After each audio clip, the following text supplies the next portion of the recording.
Well, hello there. Fancy meeting you.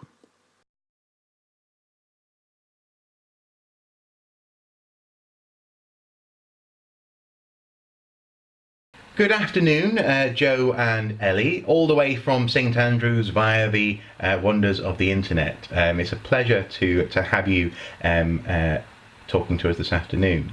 Now, I understand that you're involved in a rather interesting coastal archaeology project. Could you possibly tell us a little bit about that? I can start. We're involved in a project called Scotland's Coastal Heritage at Risk, and it's a project where we're asking members of the public to help us update our current state of knowledge about eroding sites around the coast of Scotland, eroding archaeological sites. Right, I see, I see. This sounds like quite a long-term project, but are there any elements of the project which are have an immediate danger factor in so much as is there any actual archaeology at risk from erosion? This project is based on work that SCHARP have been doing for the last 12 years now, and we know we have 12,500 records of coastal sites in Scotland, and these have all been recorded through coastal zone assessment surveys, and we know that around 1,000 of those are at high risk of loss or have already been lost as a result of erosion, and they're all around Scotland, and so we know that those sites are highly at risk, and we need to see them first. They're our priorities. I see, I see. So what is it that the SCHARP project aims to do about this this archaeology at risk? Do you want to take that one, Ellie? Yeah. Well, what we're really aiming to do is work with volunteers to get a very good record of the condition of the archaeological sites as they are now. So we want to get a very good idea of the state of the archaeological resource on the Scottish coast. So it's updating records and really getting to grips with the condition and the changes to the site since they were originally recorded, which could be 15-20 years ago in some cases. Right, I see. Okay, okay. So in some ways, preservation by good record and record keeping. Yes, yeah. And this is like a mass exercise of getting as many people as we can involved, updating the records for as many sites as we can, so that we know what the current state of the resource is, and then that's going to help us in the future identify and prioritise where work should happen. So in the end, really the sort of heritage aims of the project are that it informs policy about coastal heritage. Right, okay. So how did this particular approach come about? It sounds as though the end point will be, as you say, influencing legislation. But was that the inspiration behind SCHARP? The inspiration behind SCHARP was when I first came to Scotland to work with SCAPE. One of the first tasks that I did was to try and get familiar with the coastal zone assessment surveys. So these are coastal surveys carried out by archaeologists that have generated about 1.5 metre highs worth of paper reports. You can see them on the shelf actually. There they are, yeah, there they are. Documents measured by the metre, yeah. That represents 15 years worth of survey. And my colleague had gone through all the records and digitised them and put them on a GIS, but they weren't really accessible to anyone. And I was looking through these reports trying to familiarise myself with Scotland's coastal heritage, because that was my job, and it was really, really difficult. And we had this database that Tom had made, and so the first kernel of the idea for this project was we need to open this out and make it accessible to everybody. And as soon as you start thinking along those lines, you think, well, why not? If you put it all onto a website and let everybody access it, why not ask them to go out and take a few photographs and send us send us information about the state of the sites now? Okay. So why was it that you decided to go with a crowdsourcing approach? You know, why did you want to bring in volunteers? Is it a community engagement project as well? Yes, yeah, definitely.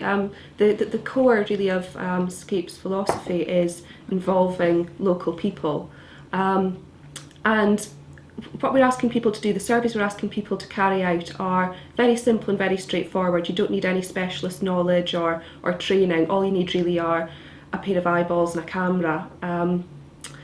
So we're not looking for any high level of technical expertise. It's a nice project for people to get involved in. There's a lot of enjoyable aspects to it, and we're also looking to capture a different type of information to the original coastal zone assessment surveys, because they often were carried out by professional archaeologists who could have come from elsewhere in the country. They missed out on the sort of local knowledge that people who live locally on the coast can bring, local stories and local history and association. So we're looking to capture a different type of information as well by involving local volunteers.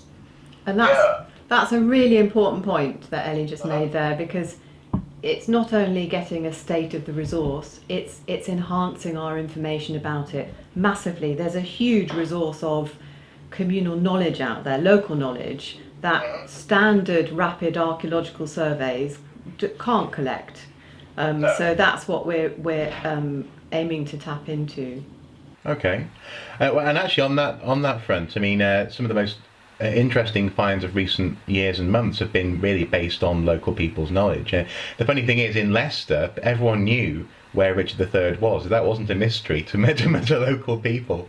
So as you say, engaging with local people must add that extra dimension to the information.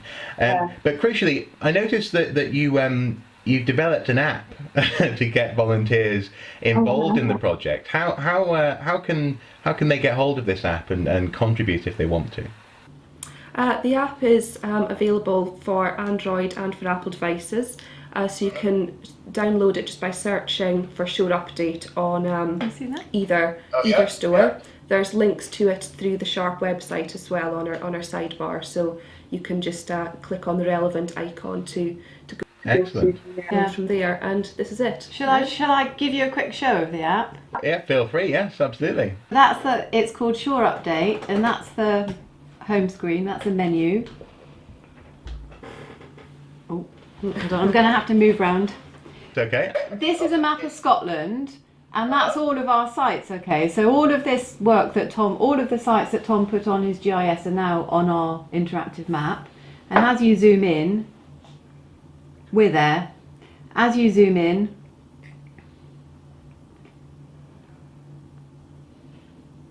there they all appear. So if we go to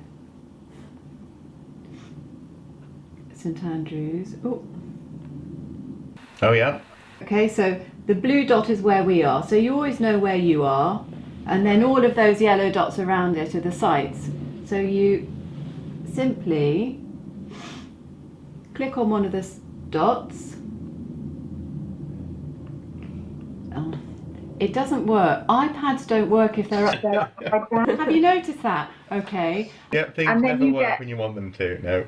Well, I have noticed it doesn't work upside down. So you get a short summary about a site that says Fife is buried under car park. I don't know. Maybe I should have chosen a different one, but you never know what you get.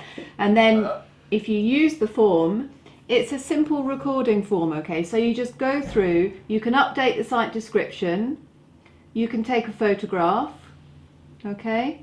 So this is using really your iPad or your iPhone or your Android phone.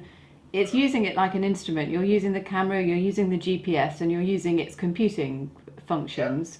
So as a recording device, so I can, here we are, take a photograph of you. Oh, no. Oh. Where's the button? Oh, here we are. There's Ellie.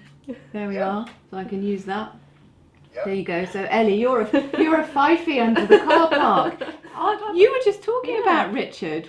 Indeed, exactly. Yeah.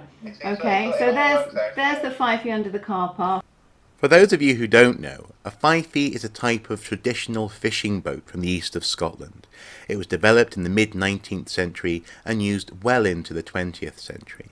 Ellie was kind enough to send this photo through just to illustrate what a fifey is. And then you carry on. You can update the GPS position of the site, which is really useful because these devices are more accurate than a handheld GPS.